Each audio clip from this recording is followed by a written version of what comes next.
All right, you're going to get a treat today. It is a Sunday afternoon, which is generally a pretty slow day, so we don't have a lot of people come in on Sundays. Or when we do, I get a lot more individual time with the customers. So I do a lot of selling. And Sunday is a great day if you need something fixed by us or customized, or you want to sell because I have more time to dedicate to those, or random political videos. So today I had a guy who's been here before, and he is a local storage shed. If I'm saying anything in this incorrectly, feel free to tell me. Like, you can correct me, slap me across the face if I do it real wrong.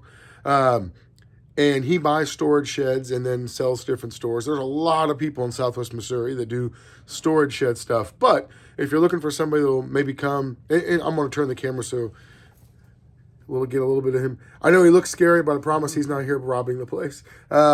Now, do you do, like, besides storage sheds, like if someone's like an estate sale, do you do estate sales or go to people's houses? Yeah, definitely. So if you got that dude in your family that's been collecting stuff for years and years and years, and you need somebody to come to your house who would just buy all of it and cart it off for you, this guy right here would be, I'm sure, happy to do that for you. You live in this area, but you travel all over. Yeah. First batch of stuff I got from him was from a storage shed in Nixa. It was a bunch of Lego stuff. And I didn't tell him this, but we found so much freaking gold, like real gold. Like, there was thousands of dollars of real gold in that. So he got screwed big time. If you want, do you have like a Facebook page or a business card, or how do people get a hold of you? Just call my number. Now you don't have to put your number out here on the internet. I may not suggest that. No. But if you're trying to get a hold of this guy, I've got his number, so you can drop a comment on here. If you are, I do go to people's houses, but I'm very specific about when I go and where I go, and there has to be a lot more work done to it. If you just got shovels full of stuff you need somebody to come get, these guys, and there's guys like him that are sort of middlemen in the process who do a lot of that, kind of clean it up and organize it and bring it in here. So that's another route. There's a lot of different aspects to this business most people don't realize. So today he brought me some stuff, and we're gonna show off these things. I'll move the camera down here to counter level so you guys can get a little more of an idea of what he brought in. This is a tub of 12-year-old boys watching this. I'm not sure why they would or why I would say that. God, I'm a weirdo. This is HO scale trains. HO or HO scales, ha ha ha, middle school humor, are the most popular scale of trains in the country. Actually, we sell these all over the place. We sell them on our whatnot. We sell them on our eBay. So he brought a whole batch. There's actually an entire tub of trains in here. And you can, one of the neat things about this is you can look at this, and I mean, you don't really have to be a genius to figure out, this is an older one. This isn't one this is not a modern one. It's also weighted out differently. So it is the engine car, obviously. But there's a lot of interesting stuff in here. Some of the books and the paperwork on these older style train sets, like, check this out. These are still in their original boxing. Now, you'll notice on the bottom of this one, this is metal on here. Okay, and there's a metal girding. As they get newer, you get ones that are more plastic, and that's probably the biggest difference between the new ones and the vintage ones. This box is in really super good condition, and this company, very well known for train making. So, and that is not all. There are quite a few boxes and trains in here. These are really good. The Centennial train set is one of, they come in boxes looking like this. In 1976, there was a huge train that was built, and it had a car from every state, and it traveled the country for this bicentennial celebration of America. So that's one of the train sets that I kind of look for. This is really interesting stuff. These are actually vintage era Yu-Gi-Oh! And you're probably looking at this like, really? Yu-Gi-Oh! Is old enough to have a vintage era? Yes, actually it is. Yu-Gi-Oh! Does. Yu-Gi-Oh! Especially the 90s stuff is the vintage era of Yu-Gi-Oh! These are model kits. They're not, as he was mentioning, they're not complete, but that doesn't mean there's not collectible. There are people who like them just for the box art. A lot more random trains in here.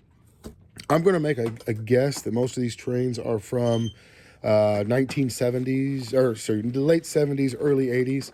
I am not as up on train information as I am on some things, but let's take a look here. Let's see what this says.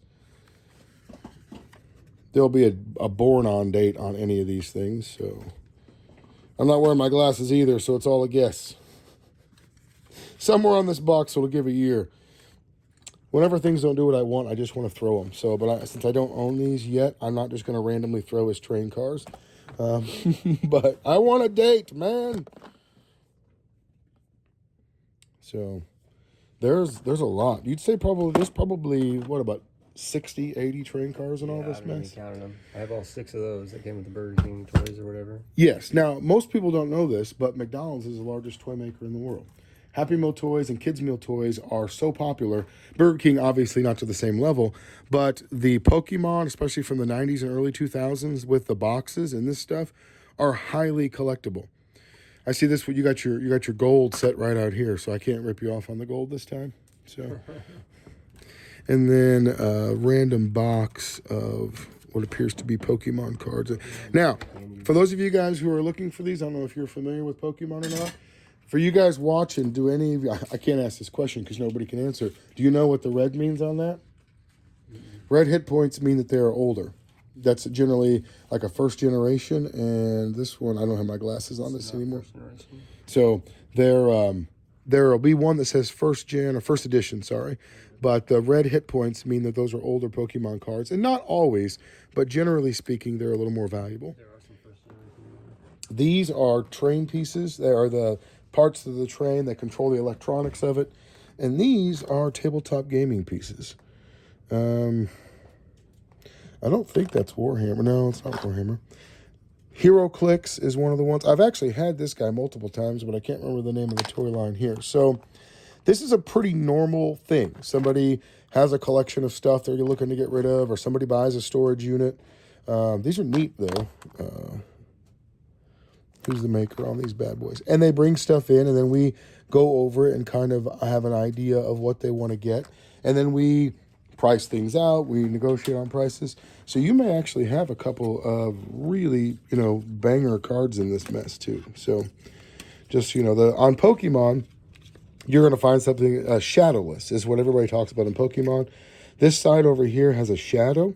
There are some that are sort of variations that don't have it. But anytime you see a card that doesn't have the shadow. The shadowless will have 4 dates instead of 3. Yep. See, you do know some stuff about this stuff. Mm-hmm. The guy, clearly, the best thing I can advise you to do is have some knowledge of your own. That will definitely help out when you're trying to sell stuff. My personal guarantee, though, is that I'm never going to rip you off. And I get a lot of repeat sellers and repeat buyers because I do work with people, and I don't, not many people will sit down and educate people that are selling them on whether or not something that they have is valuable. I would rather do that and build that relationship and have people come back. So I was just kidding about the gold earlier. I didn't really find a bunch of gold. Oh, I'll put the stuff back there. So this is just like an average random thing. This is what a day in the life of a toys and collectibles buyer looks like. Sorry about the camera work being so bad on that. I'm not any good at this. So clearly there are things that I can learn as I get better over time. I've been buying and selling toys for a really long time. Someone along the way said, man, you should video this and post it on YouTube and get famous like Froggy Flips. And I'm like, who the heck is Froggy Flips? So apparently, the things that I've been doing for years, if I'd have just been better looking, smarter, and videoed them, I could already be able to retire or some equivalent thereof. So here we go. We're going to start showing off these videos. What I found is that people are actually interested in this process as far as how things come in and the random stuff that we find every day. So we'll continue to do more of these as time goes on. Now for the part that we don't want to videotape is the physical fighting that occurs over the next process where we try to make a deal on how much it sells for. Thanks, like and subscribe, or do whatever it is on whatever platform this is.